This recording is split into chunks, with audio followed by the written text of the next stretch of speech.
चलिए बेटा अपन लोग चलते हैं और आज अपन लोग धारा के चुंबकीय प्रभाव का अध्ययन करेंगे। तो धारा के चुंबकीय प्रभाव में आज अपन लोग जो पढ़ने जा रहे हैं वो जा रहे हैं बेटा वायो सावर्ट का नियम।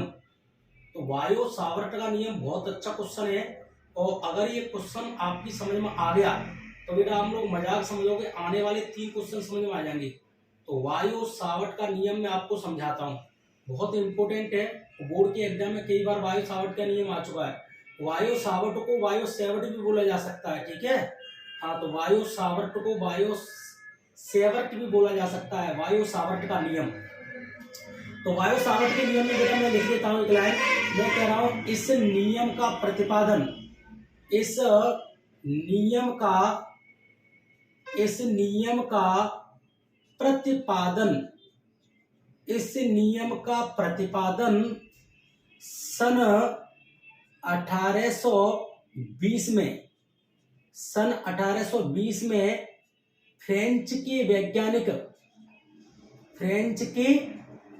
सन 1820 में फ्रेंच के वैज्ञानिक बायो तथा सावर्ट ने दिया था, वायो तथा सावर्ट ने किया था।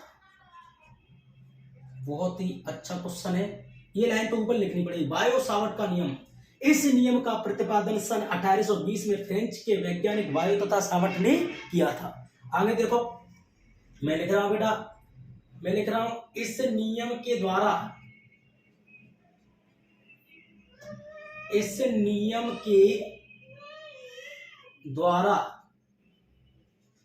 किसी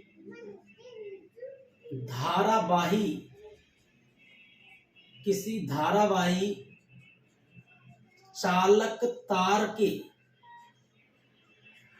केवल एक अल्पांश के द्वारा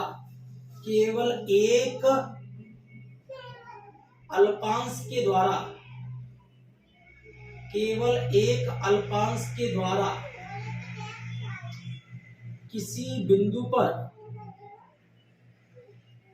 बिंदु पर चुंबकीय क्षेत्र की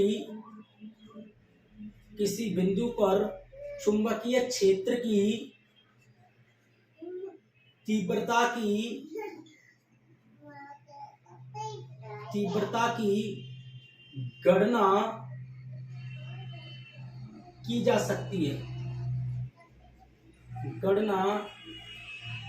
जा सकती है। आगे, इस नियम के अनुसार, अब मैं आपको आगे ले चलता हूं। 1 मिनट शांति बना रहेगा, मैं थोड़ा पर्दा सही करके आता हूं। ये कौन सी लड़कियां हैं?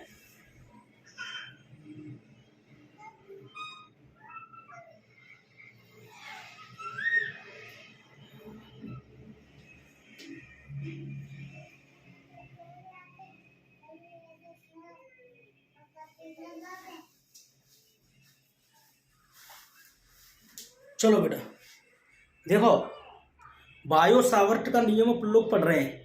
तो मैं कह रहा हूं बेटा इस नियम का प्रतिपादन सन 1820 में फ्रेंच के वैज्ञानिक वायो तथा सावर्ट ने किया था। वायो सावर्ट के नियम में 2 वैज्ञानिक है, एक तो वायो और दूसरा सावर्ट। तो इस नियम का प्रतिपादन सन 1820 में फ्रेंच के वैज्ञानिक वायो तथा सावर्ट ने किया था। इस नियम के अनुसार किसी धारावाही चालक तार के केवल एक अल्पांश के कारण किसी बिंदु पर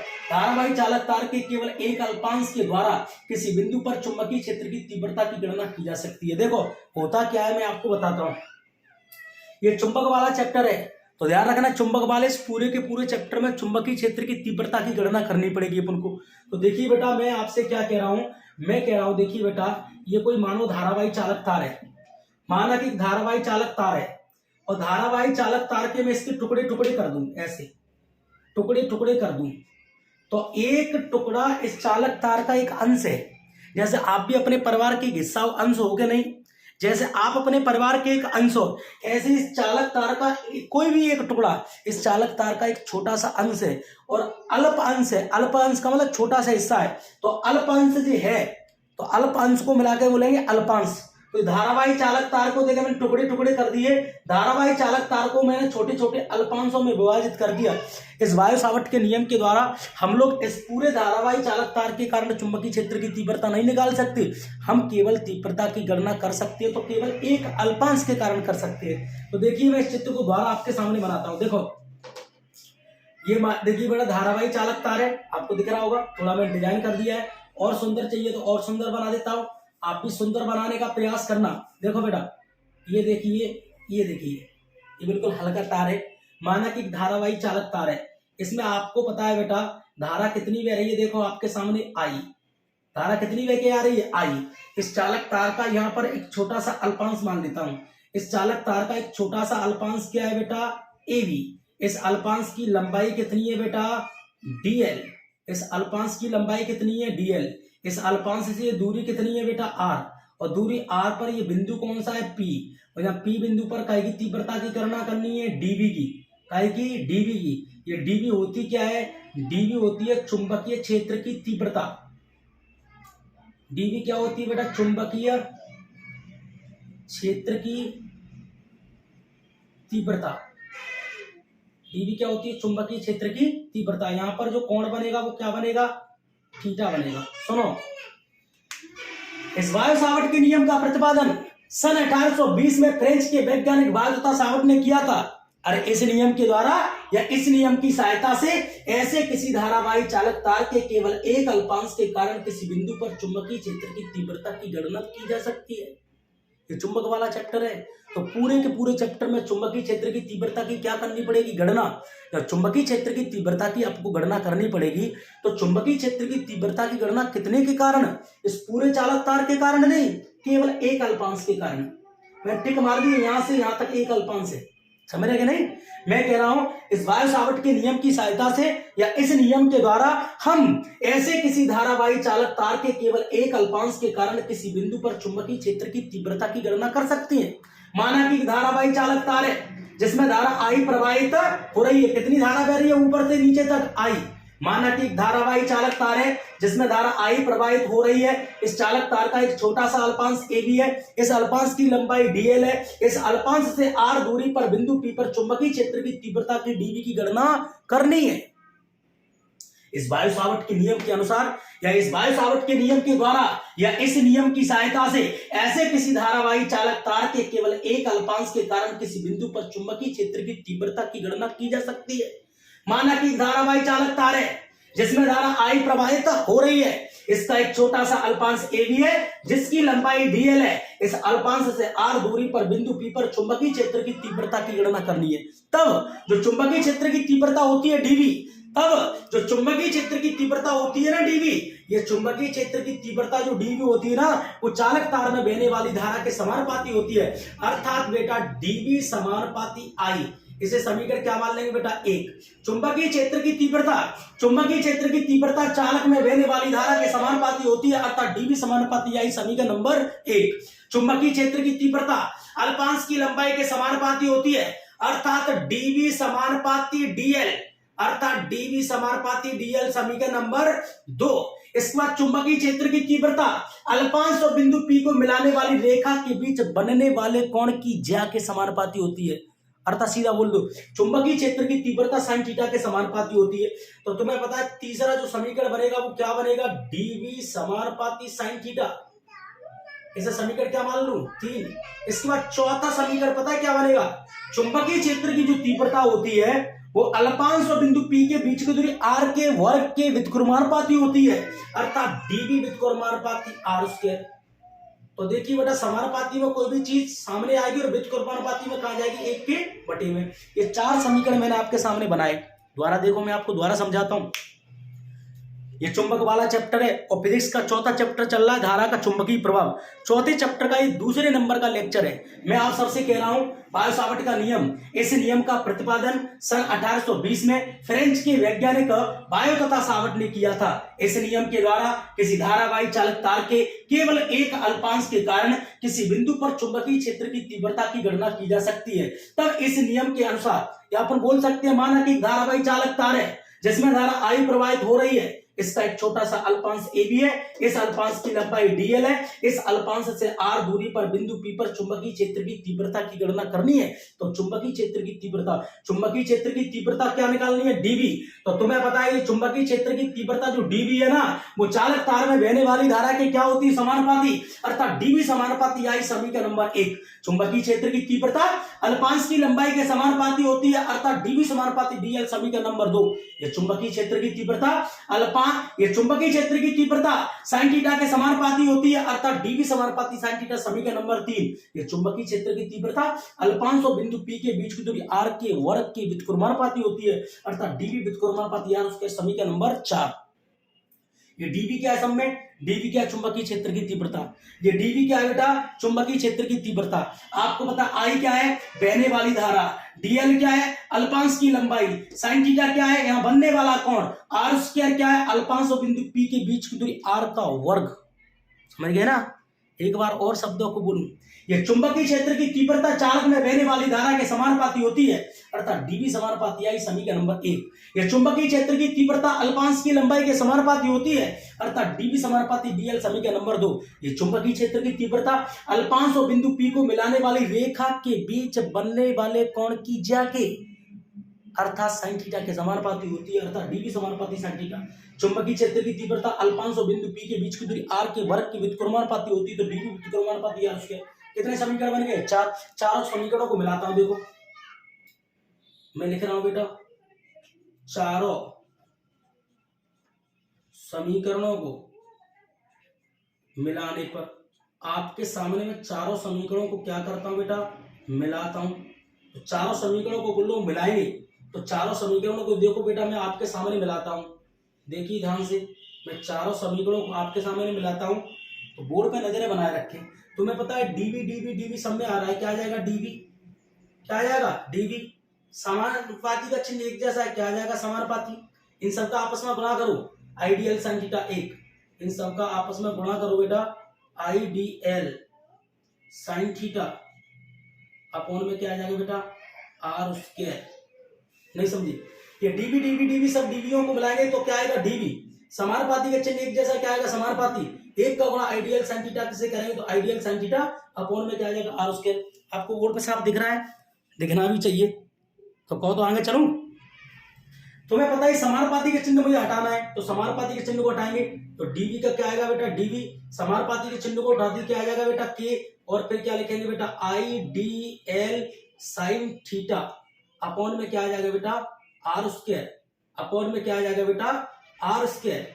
इसे बॉक्स में पूरे को क्या कर देंगे? बंद। मैं इसको बॉक्स में क्या कर देता हूं बेटा? इसको बॉक्स में बंद कर देता हूं। नीचे लिखेंगे बेटा, नीचे अपन लोग लिखेंगे यहां पर k एक नियतांक है। यहाँ पर k क्या है? एक नियतांक है जिसका मान मापन की पद्धतियों पर निर्भर करता है। मापन की सबसे पहली पद्धति कौन सी है? एसआई पद्धति। तो मापन की एसआई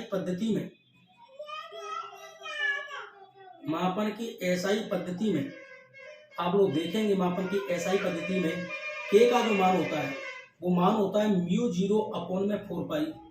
दूसरा इसका न्यूमेरिकल मान होता है 10 की घात -7। इसकी इकाई क्या होती है? न्यूटन पर एम्पियर स्क्वायर। अब एसआई पद्धति में k के दो मान है, एक तो μ0 अपॉन 4 पाई और दूसरा 10 की घात -7। तो इन दोनों मानों में से कोई एक मान उठा के k के स्थान पर रखो। तो देखो बेटा रख रहा हूं, dv का क्या लिखेंगे? dv k को उठाओ, k का मान कितना है? μ0 बटे में 4 पाई इनटू में ये क्या बचेगा? आइडियल sin थीटा अपॉन में क्या आ जाएगा बेटा? r square. इसे बॉक्स में क्या कर देंगे? बंद। बॉक्स में बंद करने के बाद ये चुंबकीय क्षेत्र की तीव्रता है। तो एसआई पद्धति में चुंबकीय क्षेत्र की तीव्रता को कै में नापेंगे? टेस्ला में। कै में नापेंगे?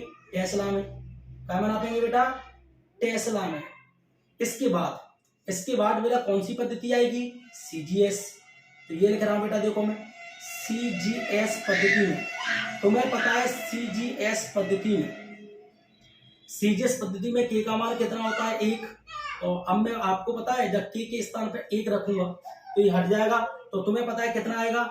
dv बराबर आएगा, k हट जाएगा तो dv बराबर आएगा आइडियल sin थीटा अपॉन में बेटा r स्क्वायर। इसी बॉक्स में क्या कर लेंगे, बंद। यहाँ चुंबकीय क्षेत्र की तीव्रता को सीजीएस पद्धति में क्या में नापेंगे, गॉस या ओरस्टेड में, गॉस या क्या में नापेंगे, ओरस्टेड में। बहुत अच्छा क्वेश्चन है बेटा ये वायु सावर्ट का नियम, और अगर आपको आ गया तो आप ये मान लो बहुत कुछ कर लेंगे। एक बार शुरू से समझा देता हूं पूरे को है। वायु सावर्ट का नियम, इस नियम का प्रतिपादन सन 1820 में, एक तो सन याद कर लो, इस नियम का प्रतिपादन सन 1820 में फ्रेंच के वैज्ञानिक वायु तथा सावर्ट ने किया था। इस नियम के द्वारा किसी धारावाही चालक तार के केवल एक अल्पांश के कारण, पूरे तार के कारण नहीं, केवल एक अल्पांश के कारण किसी बिंदु पर चुंबकीय क्षेत्र की तीव्रता की गणना की जा सकती है। माना कि धारावाही चालक तार है जिसमें धारा आई प्रवाहित हो रही है, इसका एक छोटा सा अल्पांश AB है जिसकी लंबाई dl है। इस अल्पांश से r दूरी पर बिंदु P पर चुंबकीय क्षेत्र की तीव्रता की dV की गणना करनी है। तो चुंबकीय क्षेत्र की तीव्रता चालक तार में बहने वाली धारा के समानुपाती होती है, अर्थात dV समानुपाती I। समीकरण नंबर 1, ये चुंबकीय क्षेत्र की तीव्रता अल्पांश की लंबाई के समानुपाती होती है, अर्थात dV समानुपाती dl। समीकरण नंबर 2, ये चुंबकीय क्षेत्र की तीव्रता अल्पांश और बिंदु P को मिलाने वाली रेखा के बीच बनने वाले कोण की जाग के समानुपाती होती है, अर्थात चुंबकीय क्षेत्र की तीव्रता sin थीटा के समानुपाती होती है, तो dV समानुपाती sin थीटा। ये चुंबकीय क्षेत्र की तीव्रता अल्पांश और बिंदु P को मिलाने वाली रेखा के बीच की दूरी के वर्ग के व्युत्क्रमानुपाती होती है, अर्थात dV व्युत्क्रमानुपाती यार उसके। समीकरण नंबर 4, ये dV क्या है, चुंबकीय क्षेत्र की तीव्रता, I क्या है, बहने वाली धारा, dl क्या है, अल्पांश की लंबाई, sin थीटा क्या है, बनने वाला कोण, r स्क्वायर क्या है, अल्पांश और बिंदु P के बीच की दूरी r का वर्ग। चुंबकीय क्षेत्र की तीव्रता बहने वाली धारा के समानुपाती है, चुंबकीय क्षेत्र की तीव्रता अल्पांश की लंबाई के समानुपाती है, चुंबकीय क्षेत्र की तीव्रता sin थीटा के समानुपाती है, चुंबकीय क्षेत्र की तीव्रता अल्पांश और बिंदु P के बीच की दूरी r के वर्ग के व्युत्क्रमानुपाती है। चारों समीकरणों को मिलाएंगे तो ये आएगा dV क्या आ गया, dV समानुपाती का चिन्ह तो वो आ गो, इन सबका गुणा करो, IDL sin theta 1, IDL sin theta बटे में कितना आ जाएगा, r स्क्वायर। समानुपाती के चिन्ह को उठाएंगे, नियतांक क्या आएगा, k। इसे बॉक्स में बंद कर दो। यहाँ पर k एक नियतांक है जिसका मान मापन की पद्धतियों पर निर्भर करता है। मापन की कितनी पद्धति ले रहा हूँ, 2। पहली कौन सी पद्धति है, SI पद्धति में k का मान क्या होता है, म्यू 0/4 पाई। दूसरा न्यूमेरिकल मान क्या होता है, 10⁻⁷ न्यूटन पर एम्पियर स्क्वायर। k के दोनों मानों में से कोई एक मान उठा के यहाँ रखो, dV का dV बराबर k को उठाओ, ये mu 0/4 pi ideal sin theta upon r square. तुम्हें पता है SI पद्धति है, SI पद्धति में चुंबकीय क्षेत्र की तीव्रता को क्या में नापेंगे, टेस्ला में, क्या में नापेंगे, टेस्ला में। इसके बाद कौन सी पद्धति है, सीजीएस पद्धति में k का मान क्या होता है, 1, तो k हट जाएगा, तो फिर dV बराबर क्या आएगा, ideal sin theta upon r square. CGS पद्धति में चुंबकीय क्षेत्र की तीव्रता dV को क्या में नापेंगे, गॉस या ओरस्टेड में। अब देखो यहाँ मुझको एक बात और बतानी थी, यहाँ मुझको एक बात ये बतानी है, मुझे SI पद्धति में 1 एम्पियर की धारा को परिभाषित करना है। तो यहाँ लिख रहा हूं SI पद्धति में 1 एम्पियर को परिभाषित करना है। तो 1 एम्पियर को तो मैं परिभाषित तब करूंगा, इस वायु सावर्ट के नियम में अपन लोगों को ऐसा सेटलमेंट करना है कि dV हट जाए, k हट जाए, IDL sin थीटा r फार सब हटा के I का मान 1 आ जाएगा, तो फिर बहने वाली धारा 1 एम्पियर हो जाएगी। तो तुम बताओ SI पद्धति में, तुम्हें पता है SI पद्धति में k का न्यूमेरिकल मान कितना होता है, k का न्यूमेरिकल मान होता है 10⁻⁷। तो फिर उतनी चुंबकीय क्षेत्र की तीव्रता दे दो, dV का मान भी कितना दे दो, 10⁻⁷ न्यूटन पर एम्पियर इंटू मीटर। इसके बाद तुम्हें पता है यहाँ dl का मान कितना मान लो, 1 मीटर, r का मान कितना मान लो, 1 मीटर, थीटा का मान कितना मान लो, 90 डिग्री। तो ये सारे के सारे मान उठा के इस वायु सावर्ट के नियम में रखो। वायु सावर्ट का नियम एक बार लिख लो, dV बराबर k IDL sin theta upon में r स्क्वायर। अब ये सारे के सारे मान देखो जहां में रखेंगे, हम रखें तो देखो रखता हूं सारे के सारे मान, सब मानों को रखता हूं। dV का मान कितना है, 10⁻⁷। k का मान कितना है, 10⁻⁷।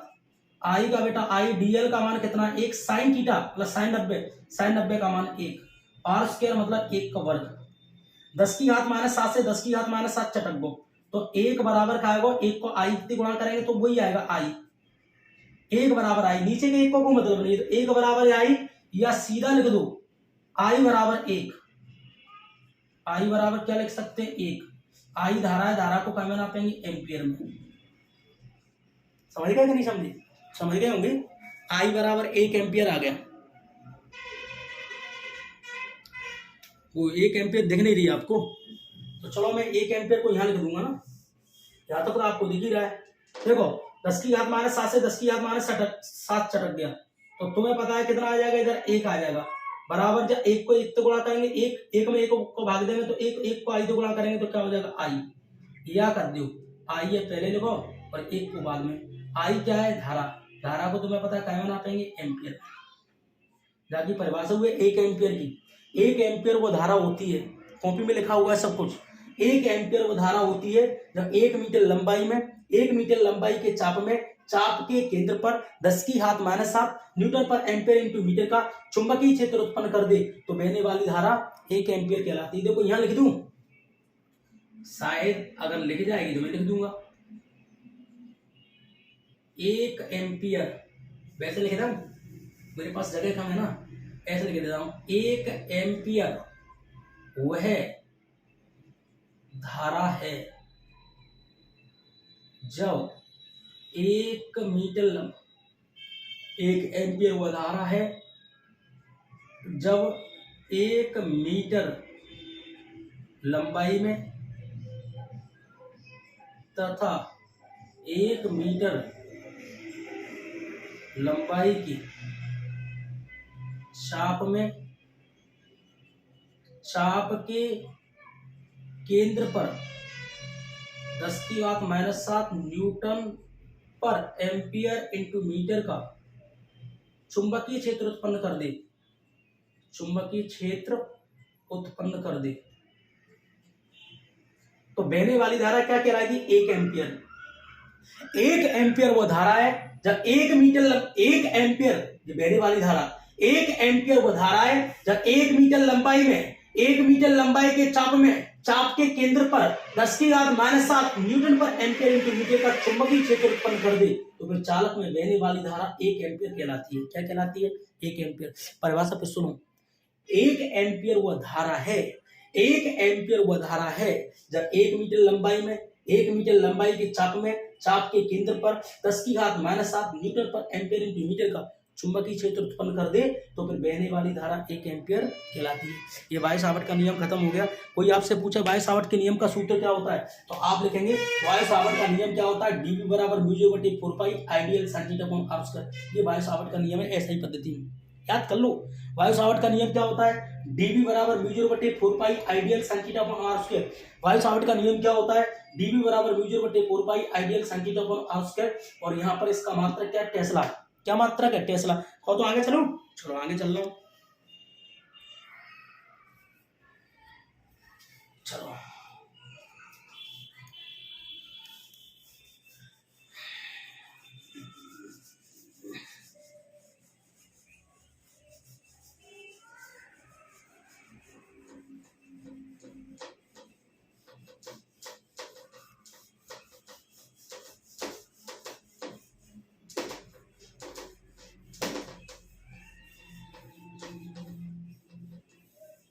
अब मैं आपको पढ़ाऊंगा धारावाही वृत्तीय कुंडली के केंद्र पर चुंबकीय क्षेत्र की तीव्रता। ठीक है, तो मैं यहां लिख दूंगा क्वेश्चन को एक हेडिंग के रूप में, धारावाही वृत्तीय कुंडली के केंद्र पर चुंबकीय क्षेत्र की तीव्रता। धारावाही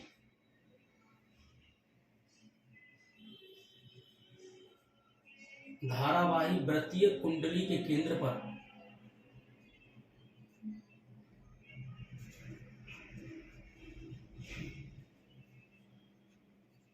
केंद्र पर चुंबकीय क्षेत्र की तीव्रता।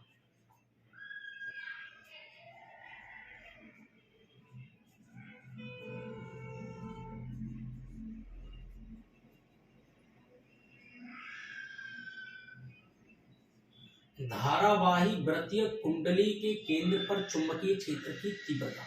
क्वेश्चन बहुत अच्छा है, बहुत अच्छा क्वेश्चन है बेटा ये। धारावाही वृत्तीय कुंडली के केंद्र पर चुंबकीय क्षेत्र की तीव्रता, बहुत अच्छा क्वेश्चन है। और ये क्वेश्चन बोर्ड के एग्जाम में आया भी है। कब आया था, 2015 में आया था। तो क्वेश्चन बहुत अच्छा है। एक अपन को धारावाही वृत्तीय कुंडली बनानी पड़ेगी ऐसी, बना लोगे ना आप लोग, ऐसे ही बना लेना आप लोग। और आप तो मेरे से भी सुंदर बना सकते हैं, बना लोगे कि नहीं बनाओगे? हाँ, तो मेरे से सुंदर भी बना सकती हैं आप लोग तो ऐसे, ठीक है। आप देखिए सुंदर, और तो मैंने जैसे छाप दी तो आप लोग उसको ऐसे ही पढ़ लेना। ये कैपिटल ए बी है, कैपिटल ए बी वृत्तीय कुंडली है। ये वृत्त के आकार की कुंडली आपको दिख रही होगी, है तो वृत्तीय कुंडली, क्योंकि वृत्त के आकार की कुंडली है। और वृत्त के आकार की कुंडली आपको दिख रही है, इस कुंडली में, वृत्तीय आकार की इस कुंडली में, एक मिनट रुको, चल ही रहा हूं, आराम आराम से ले चलूंगा, आपको दचका नहीं लगेगा। एक मिनट देखो, एक कैपिटल ए भी एक वृत्तीय कुंडली है, क्योंकि वृत्त के आकार की कुंडली है। इस कुंडली में धारा कितनी बहा दूं, आई, तो तुम्हें पता है धारा ऐसे जाएगी, ऐसे घूम करके धारा और ऐसे निकल जाएगी। तो कुंडली तो वृत्त के आकार की थी, लेकिन इसमें धारा बह रही है, इसलिए बोलेंगे धारावाही वृत्तीय कुंडली। तो ये धारावाही वृत्तीय कुंडली है। इस कुंडली का केंद्र क्या है, ओ। इस कुंडली की त्रिज्या कितनी है, आर। इस कुंडली के केंद्र पर चुंबकीय क्षेत्र की तीव्रता की क्या करेंगे, गणना। इसलिए कुंडली की इस परिधि को छोटे छोटे अल्पांशों में बांटेंगे। एक छोटा सा अल्पांश क्या है, ए बी, इसकी लंबाई कितनी है, डीएल। चलो अब मैं आपसे चर्चा करता हूं।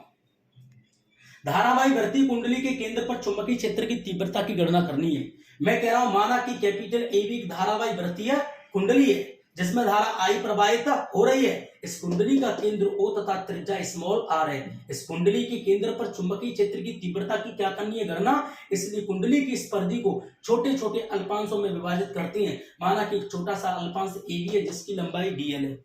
चुंबक वाला चैप्टर है, तो पूरे के पूरे चैप्टर में चुंबकीय क्षेत्र की तीव्रता की गणना करनी पड़ेगी। तो देखिए, धारावाही वृत्तीय कुंडली के बारे में यहां लिख रहा हूं, मैं लिख रहा हूं, माना कि कैपिटल ए बी एक धारावाही वृत्तीय कुंडली है।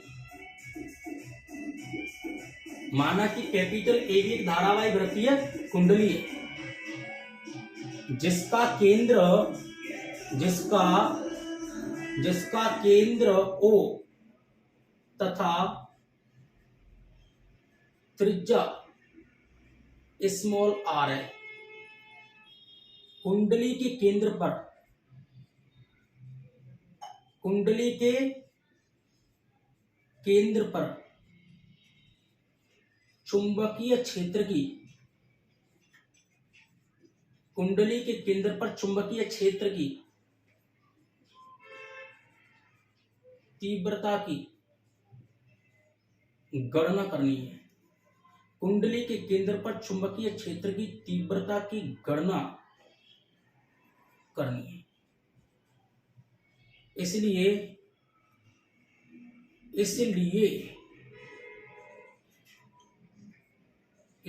कुंडली की परिधि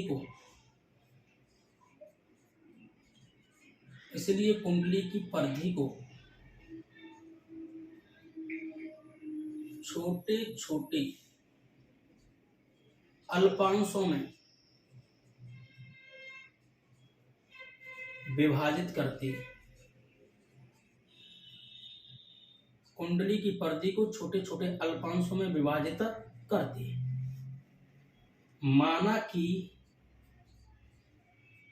एक छोटा सा अल्पांश ए बी है, जिसकी लंबाई डीएल है। खत्म है गई भाषा। भाषा को एक बार बोर्ड पे फिर देखना, मैं भाषा आपको सुना के दिखाता हूं। धारावाही वृत्तीय कुंडली के केंद्र पर चुंबकीय क्षेत्र की तीव्रता। मैं कह रहा हूं, माना कि कैपिटल ए बी एक धारावाही वृत्तीय कुंडली है, जिसमें धारा आई प्रवाहित हो रही है। इस कुंडली का केंद्र ओ तथा त्रिज्या स्मॉल आर है। इस कुंडली के केंद्र पर चुंबकीय क्षेत्र की तीव्रता की गणना करनी है।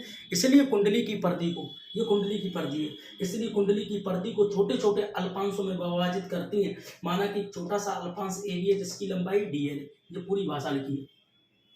माना कि ए बी एक धारावाही वृत्तीय कुंडली है, जिसका केंद्र ओ तथा त्रिज्या स्मॉल आर है। कुंडली के केंद्र पर चुंबकीय क्षेत्र की तीव्रता की गणना करनी है, इसलिए कुंडली की परिधि को छोटे छोटे अल्पांशों में विभाजित करते हैं। माना कि छोटा सा अल्पांश AB है जिसकी लंबाई DL है। द्वारा देखो, माना कि कैपिटल AB एक धारावाही वृत्तीय कुंडली है जिसमें धारा I प्रवाहित हो रही है। इस कुंडली का केंद्र O तथा त्रिज्या स्मॉल r है। इस कुंडली के केंद्र पर चुंबकीय क्षेत्र की तीव्रता की गणना करनी है, इसलिए कुंडली की परिधि को छोटे छोटे अल्पांशों में विभाजित करते हैं। माना कि एक छोटा सा अल्पांश AB है जिसकी लंबाई DL है।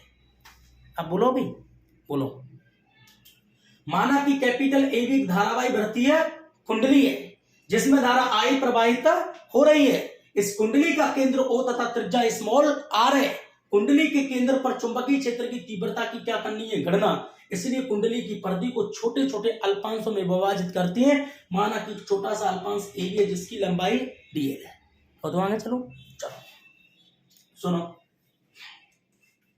देखिए मैं क्या लिख रहा हूं। मैं लिख रहा हूं बेटा बायो सावर्ट के नियमानुसार। आपने बायो सावर्ट का नियम पढ़ा है क्या नहीं? बायो सावर्ट के नियमानुसार एक अल्पांश के कारण चुंबकीय क्षेत्र की तीव्रता, एक अल्पांश के कारण चुंबकीय क्षेत्र की तीव्रता कितनी होगी बेटा? dV बराबर μ0 अपॉन में 4 पाई इंटू में IDL साइन थीटा अपॉन में बेटा r स्क्वायर। ये वायु सावर्ट का नियम है। वायु सावर्ट के नियम के अनुसार एक अल्पांश के कारण चुंबकीय क्षेत्र की तीव्रता होती है। मतलब मैं ये कह रहा हूं कि इस कुंडली की इतनी जगह के कारण तीव्रता कितनी होगी, एक अल्पांश के कारण। तो एक अल्पांश के कारण चुंबकीय क्षेत्र की तीव्रता होगी dV बराबर μ0/4 पाई IDL sin theta upon r square. यहाँ चूकी लगा के अपन लोग बोल सकते हैं थीटा का मान कितना मान सकते हैं, 90 डिग्री। या 90 रखेंगे तो साइन 90 हो जाएगा। साइन 90 का मान क्या होता है, 1, तो साइन हट जाएगा। तो फिर dV बराबर कितना बचेगा? dV बराबर बचेगा बेटा केवल μ0 अपॉन में बेटा 4 पाई इंटू में बेटा IDL अपॉन में बेटा r स्क्वायर। इसी बॉक्स में क्या कर दूं बेटा, बंद कर दो। समीकरण क्या मान लो बेटा, 1 मान लो। देखो बायो सावर्ट के नियम के अनुसार एक अल्पांश के कारण चुंबकीय क्षेत्र की तीव्रता dV बराबर μ0/4 पाई IDL sin theta upon r square. ये sin थीटा मुझे हटाना है, थीटा का मान 90 मान लूंगा। sin थीटा का मान 90 हो जाए, sin 90 का मान 1 होता है, sin 90 हट जाएगा। तो dV बराबर आ जाएगा μ0/4 पाई IDL अपॉन r स्क्वायर। समीकरण क्या मान लेंगे, 1। अब देखो मैं आगे क्या लिख रहा हूं। मैं लिख रहा हूं संपूर्ण परिधि के कारण तीव्रता, संपूर्ण परिधि के कारण तीव्रता, संपूर्ण परिधि के कारण चुंबकीय क्षेत्र की तीव्रता। तो संपूर्ण परिधि के कारण तीव्रता होगी B बराबर सिग्मा dV। इसको समीकरण क्या मान लेंगे, 1। एक अल्पांश की तीव्रता होती है dV और पूरी परिधि की बात करें तो सब dV dVओं को जोड़ देंगे तो B बराबर क्या हो जाएगा, सिग्मा dV। तुम्हें पता है B का क्या लिखूंगा बेटा, B। सिग्मा का क्या लिखूंगा बेटा, सिग्मा dV को हटाओ। dV का मान समीकरण 1 से उठा के रखो यहाँ। तो देखो कितना मान होता है, μ0 अपॉन में बेटा 4 पाई इंटू में बेटा IDL अपॉन में कितना है बेटा r स्क्वायर। तुम्हें पता है, बस मैंने इतना किया। ये सिग्मा और DL दोनों पीछे कर दो तो B बराबर कितना हो जाएगा, μ0 अपॉन में बेटा 4 पाई इंटू में I इंटू में कितना है I अपॉन में कितना हो जाएगा r स्क्वायर इंटू में कितना है सिग्मा DL। B का बेटा B बराबर μ0/4 पाई I upon r square. Sigma DL को पीछे कर दिया।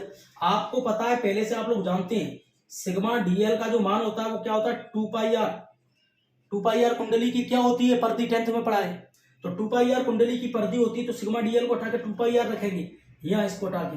तो B का क्या आ जाएगा बेटा, B μ0 अपॉन में 4 पाई इंटू में कितना है I अपॉन में बेटा r square into sigma DL को उठा के क्या लिखेंगे बेटा, 2 पाई r। क्या लिखेंगे, 2 पाई r। अब देखो चटका पिटकी करनी कर लो तो आ जाओ बेटा, एक r से ये r चटक गया, ऊपर की पाई से नीचे की पाई चटक गई, 2 से नीचे का 4 2 बार चटक गया। बचेगा कितना, वो यहाँ लिख रहा हूँ। बचेगा कितना देखो, वो भी मैं आपके सामने लिख देता हूँ कितना बचेगा। बचेगा बेटा B बराबर और क्या बचेगा, μ0 और क्या बचेगा बेटा I, नीचे क्या बचेगा बेटा 2, एक क्या बचेगा r। आगे लिख दूंगा यदि कुंडली में चक्करों की संख्या n है, यदि कुंडली में चक्करों की संख्या कितनी है n, यदि कुंडली में चक्करों की संख्या n है, चक्करों की संख्या n है, तो नया सूत्र बन जाएगा B बराबर म्यू 0 n I अपॉन में 2r। इसी बॉक्स में क्या कर लेंगे 1। चुंबकीय क्षेत्र की तीव्रता को क्या में नापेंगे टेस्ला में। खत्म हो गया। ये MP बोर्ड में पूछा गया 2015 में, क्वेश्चन बहुत अच्छा है। धारावाही वृत्तीय कुंडली के केंद्र पर चुंबकीय क्षेत्र की तीव्रता, माना कि एक धारावाही वृत्तीय कुंडली है जिसका केंद्र O तथा त्रिज्या स्मॉल r है। कुंडली के केंद्र पर चुंबकीय क्षेत्र की तीव्रता की गणना करनी है, इसलिए कुंडली की परिधि को छोटे छोटे अल्पांशों में विभाजित करते हैं। माना कि एक छोटा सा अल्पांश AB है जिसकी लंबाई DL है। ये पूरी भाषा यहाँ से लेकर यहाँ तक लिखी है, यहाँ से लेकर के देखो ये भाषा लिखी है, ऐसे कॉमा लगा दिया करो, यहाँ से यहाँ तक लिखी है। अब पायो-सावर्त के नियम के अनुसार एक अल्पांश के कारण चुंबकीय क्षेत्र की तीव्रता कितनी होगी, dV बराबर mu 0/4 pi ideal sin theta upon r square.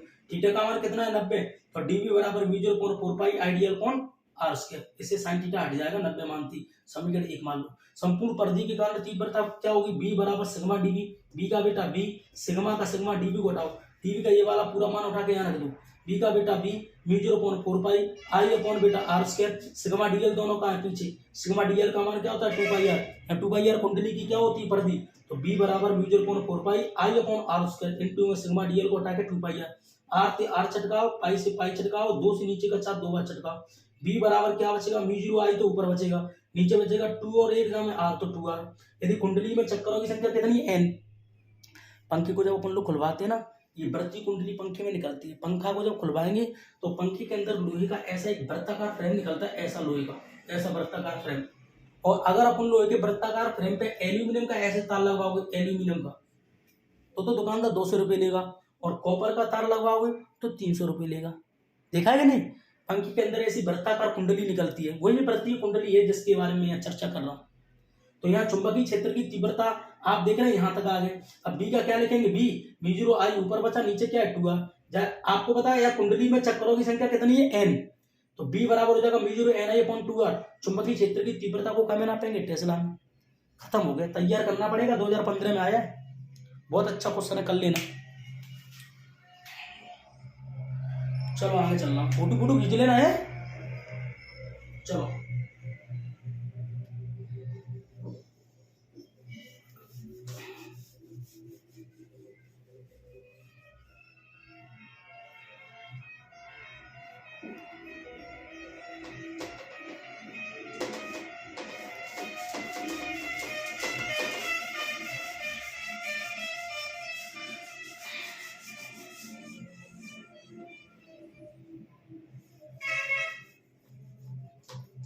देखो क्वेश्चन वही लिखा है, धारावाही वृत्तीय कुंडली के केंद्र पे नहीं, अब क्वेश्चन बदल गया, अब अक्ष पर, अब कहा बेटा अक्ष पर, धारावाही वृत्तीय कुंडली के अक्ष पर, धारावाही वृत्तीय कुंडली के अक्ष पर चुंबकीय क्षेत्र की तीव्रता की गणना करनी है।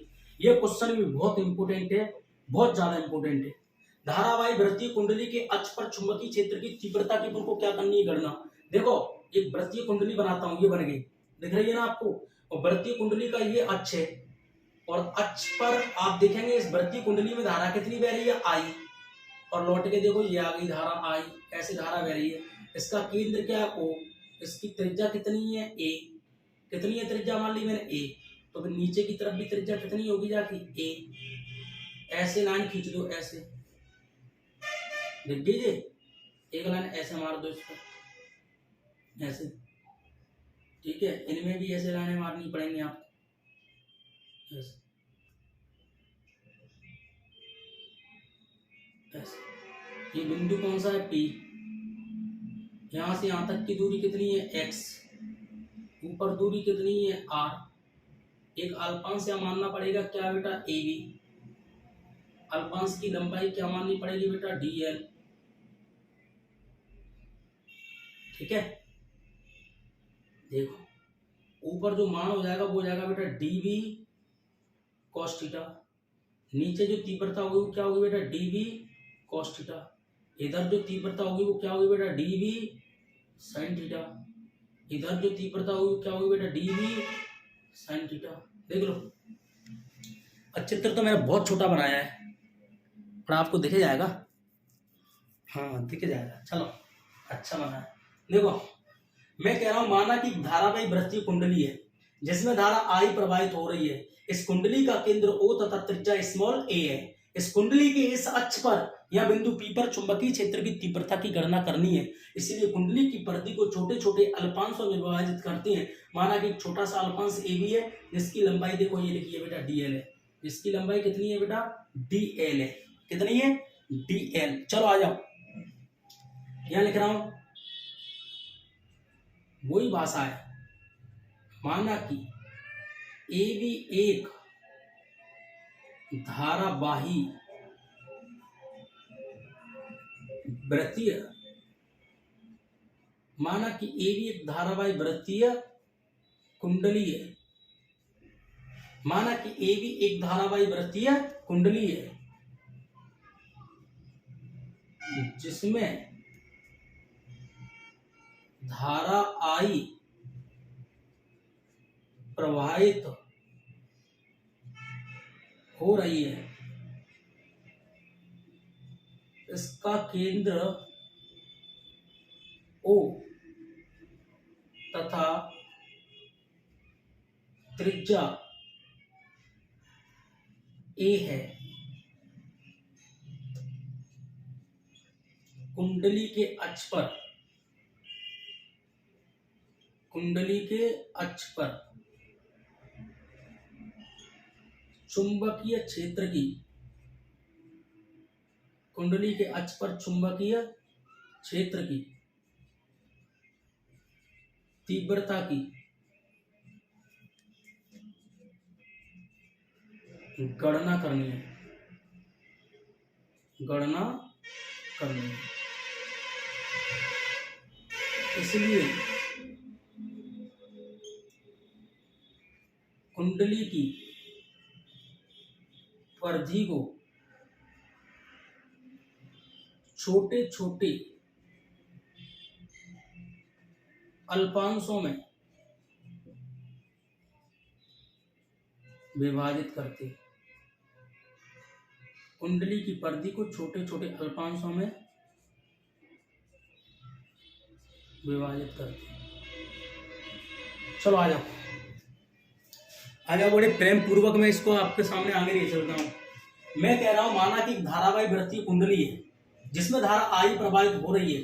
इस कुंडली का केंद्र O तथा त्रिज्या स्मॉल a है। इस कुंडली के इस अक्ष पर चुंबकीय क्षेत्र की तीव्रता की गणना करनी है। इसलिए कुंडली की परिधि को छोटे छोटे अल्पांशों में विभाजित करते हैं। माना कि छोटा सा अल्पांश AB है जिसकी लंबाई DL है। अगले वाले क्वेश्चन में जो भाषा पढ़ाई थी वही भाषा है। देखो, माना कि AB एक धारावाही वृत्तीय कुंडली है जिसमें धारा I प्रवाहित हो रही है। इसका केंद्र O तथा त्रिज्या स्मॉल a है। कुंडली के अक्ष पर चुंबकीय क्षेत्र की तीव्रता की गणना करनी है। इसलिए कुंडली की परिधि को छोटे छोटे अल्पांशों में विभाजित करती है। ध्यान नहीं रहा, नहीं तो भाषा को हटाता ही नहीं, छपी रहती, वो दोबारा छापनी पड़ी है मुझे। ठीक है, तो देखो यहां से लेकर यहां तक वही भाषा है। अब वही चलेगा अपन ने, वही सिस्टम पूरा वायु सावर्त के नियमानुसार, वायु सावर्त के नियमानुसार। तो वायु सावर्त के नियमानुसार क्या है, यहां लिख रहा हूं, देखो बेटा, एक अल्पांश के कारण चुंबकीय क्षेत्र की तीव्रता, चुंबकीय क्षेत्र की तीव्रता, एक अल्पांश के कारण चुंबकीय क्षेत्र की तीव्रता क्या होगी, dV बराबर μ0/4 इंटू में IDL साइन थीटा अपॉन में r²। यहाँ चूंकि लगा के ये बता रहा हूँ, थीटा का मान कितना मानेंगे, 90, क्योंकि साइन तो हटाना है तो 90 मान लेंगे सीधा। तो dV बराबर क्या बचेगा, μ0/4 इंटू में IDL अपॉन में बेटा r²। इसे बेटा बॉक्स में क्या कर लेंगे, बंद। समीकरण क्या मान लेंगे, 1। इतना तो सब लोग कर लेंगे ना। तो बायो सावर्ट के नियम के अनुसार एक अल्पांश के कारण चुंबकीय क्षेत्र की तीव्रता dB बराबर होगी mu 0/4 pi ideal sin theta upon r square. यहाँ थीटा का मान 90 मानते थीटा हट जाएगा तो dB बराबर आएगा mu 0/4 pi ideal upon r square. समीकरण क्या मान लें 1। आगे देखो बेटा, मैं कह रहा हूं चुंबकीय क्षेत्र की तीव्रता को, मैं कह रहा हूं चुंबकीय क्षेत्र की तीव्रता को, चुंबकीय क्षेत्र की तीव्रता को दो घटकों में विभाजित करने पर, चुंबकीय क्षेत्र की तीव्रता को दो घटकों में विभाजित करते हैं। कितने घटकों में विभाजित करते हैं? दो घटकों। नंबर एक ऊर्ध्वाधर घटक। तो ऊर्ध्वाधर घटक क्या होगा? आपके सामने ऊर्ध्वाधर होता है साइन वाला। ऊर्ध्वाधर घटक क्या होगा? dv sin theta and dv sin theta. तुम्हें पता है दूसरे नंबर पे क्षैतिज घटक क्या होगा? क्षैतिज घटक क्या होगा बेटा? क्या होगा? dv cos theta and dv cos theta. तुम्हें पता है dv cos थीटा एक दूसरे के विपरीत दिशा में होने के कारण एक दूसरे के प्रभाव को नष्ट कर देती है। देखो यहां लिख रहा हूं, तीव्रता dv cos theta and dv cos theta एक दूसरे के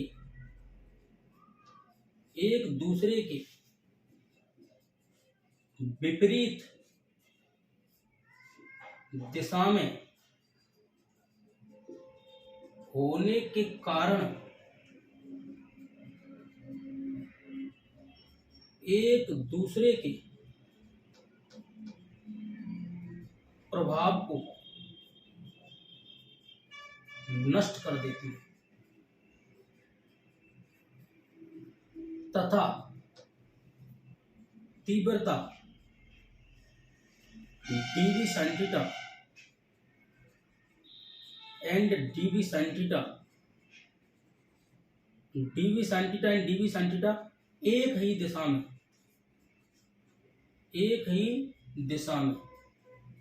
होने के कारण आपस में जुड़ जाती हैं,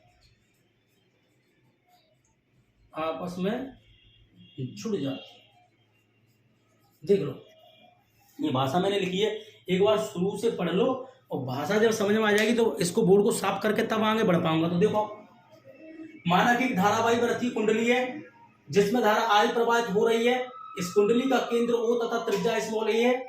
इस कुंडली के इस अक्ष पर चुंबकीय क्षेत्र की तीव्रता की क्या करनी है? गणना। इसलिए कुंडली की इस परिधि को छोटे छोटे अल्पांशों में विभाजित करती है। माना कि छोटा सा अल्पांश AB है जिसकी लंबाई dl है। तो वायु सावर्ट के नियम के अनुसार एक अल्पांश के कारण चुंबकीय क्षेत्र की तीव्रता dB बराबर mu 0/4 pi ideal sin theta upon r square. sin theta का मान कितना? 90। तो dB बराबर mu 0/4 pi ideal upon r square. Box में बंद करके समीकरण मान लो। चुंबकीय क्षेत्र की तीव्रता को दो घटकों में बांटेंगे। सबसे पहले नंबर पर ऊर्ध्वाधर घटक dv sin theta and dv sin theta. Number दूसरे पर क्षैतिज घटक dv cos theta and dv cos theta.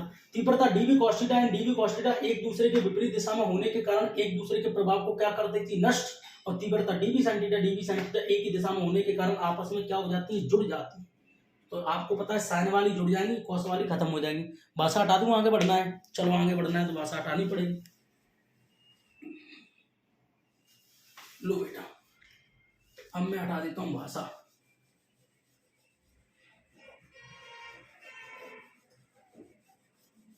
लो बेटा,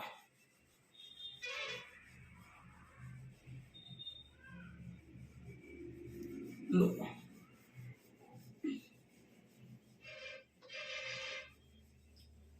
अब सुनो, तीव्रता जुड़ेंगी तो जुड़ने का तरीका क्या है? देखो, जुड़ेंगी तो परिणामी तीव्रता लिख रहा हूं मैं।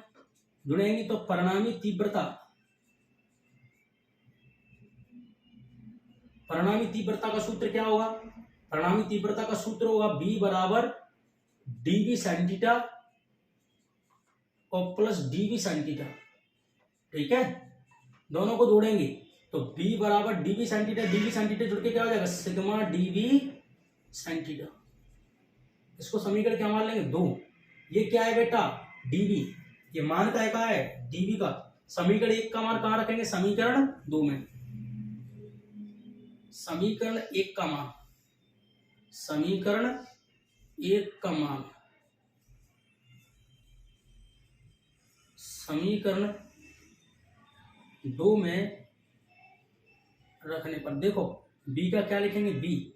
सिग्मा का क्या लिखेंगे, सिग्मा। डीवी को उठाओ, डीवी का मान कितना है, डीवी का मान है म्यू 0 में 4 पाई इंटू में आइडियल साइन थीटा अपॉन में आर स्क्वायर। मैं चूकी लगा के बता रहा हूँ, साइन थीटा का जो सूत्र होता है लाल बटे कक्का से, साइन थीटा का कॉलम लाल बटे कक्का से क्या होता है, पहला वाला कॉलम में क्या होगा, लंब बटे कर्ण। तो साइन थीटा का साइन थीटा, त्रिभुज में, इस त्रिभुज में लंब कितना है, ए, ये लिखा है ए, कर्ण कितना है, आर, ये लिखा है बेटा आर। ये दोनों मान साइन थीटा के स्थान पर रख देंगे। बी बराबर सिग्मा इंटू म्यू 0 अपॉन में बेटा 4 पाई इंटू में आइडियल अपॉन में बेटा आर स्क्वायर इंटू में साइन थीटा को उठा के क्या लिखेंगे, ए अपॉन आर। एक काम करो बेटा, एक काम करो, बी का क्या लिखेंगे बेटा, बी म्यू 0 बटे 4 पाई को कहाँ लिखेंगे, सबसे आगे इंटू में आई और ए आर स्क्वायर का अर्ध गुणा करो, आर क्यूब, लास्ट में क्या आ जाएगा, सिग्मा डी है। बी का बेटा बी म्यू 0.4 पाई, आई का ए से इंटू करो आई ए, आर स्क्वायर का आर से करो आर क्यूब इंटू में सिग्मा डी एल कहाँ है, पीछे। तुम्हारा पुराना मित्र है sigma D L, sigma D L का मान होगा 2 पाई आर, लेकिन 2 पाई आर नहीं आएगा, जाएगा 2 पाई ए, क्योंकि वहां कुंडली की त्रिज्या आर थी, यहाँ कुंडली की त्रिज्या ए है। तो सिग्मा डी एल का मान है 2 पाई ए, 2 पाई ए कुंडली की क्या होती है, परिधि। तो बी बराबर क्या आ जाएगा, म्यू 0 अपॉन में बेटा 4 पाई इंटू में आई ए अपॉन में बेटा आर क्यूब इंटू में सिग्मा डी एल का मान कितना है, 2 पाई ए। कंक्लूड कर दो, कंक्लूड करेंगे। वैसे चाहे तो आर क्यू का मान भी रख सकते हैं आप लोग। आर क्यू का मान अगर आप लोग निकालना चाहते हैं तो तुम्हें पता है कर्ण का वर्ग, इस कर्ण का वर्ग बराबर क्या होता है, लंब का वर्ग, और प्लस क्या होता है बेटा, आधार का वर्ग। होगा कि नहीं होगा, कर्ण का वर्ग बराबर लंब का वर्ग प्लस आधार का वर्ग। तो कर्ण कितना है, आधार का वर्ग बराबर लंब कितना है, ए, तो ए का वर्ग प्लस आधार कितना है, एक्स, एक्स का वर्ग। आर पे से वर्ग हटाएंगे, आर पे से वर्ग हटाएंगे तो पूरे पे रूट आ जाएगा, R square plus A square plus X square के ऊपर रूट आ जाएगा। रूट को हटा गया, रूट अच्छा नहीं लगता। रूट को जैसे ही आप लोग इनके ऊपर से हटाएंगे तो इनके ऊपर घात माननी पड़ेगी, ब्रैकेट में 1/2। मुझे मान का चाहिए आर क्यू का, तो जाकी घात 3 मान लो, जो लंग घात ऊपर 3 ऐड कर लो। तुम्हें पता है कर्ण का वर्ग बराबर लंब का वर्ग प्लस आधार का वर्ग। आर पे थे वर्ग हटो तो रूट आएगा, रूट हटाएगा घात 1/2 मान ले, जालंग 3 लगाएंगे घात, तो जोलंग 3/2 है। ये आर क्यू का मान हटा के यहाँ रख लेंगे। तो देखो बेटा लिखने का तरीका क्या बनेगा, बी बराबर बनेगा म्यू 0 अपॉन में बेटा 4 पाई, 2 पाई को कहाँ लिखेंगे, आगे, फिर काय को लिखेंगे आई को, ए का ए से गुणा करो ए स्क्वायर। आर क्यू का मान कितना है, ए स्क्वायर प्लस एक्स स्क्वायर की पावर कितनी है बेटा, 3/2। जब बॉक्स में क्या करेंगे बेटा, बंद करेंगे, चुंबकीय क्षेत्र की तीव्रता को टेस्ला में नापेंगे, खत्म है। फोटो खींच लो, खींच लिया फोटो, चलो तो अच्छी बात है। 3 क्वेश्चन हो गए मिनिमम इसमें। अब जहाँ कुछ ज़्यादा तो बचो नहीं है, कुछ ज़्यादा नहीं इसमें बचा, एक लेक्चर और बना दूंगा, एक लेक्चर और बन जाएगा इसमें। चलो।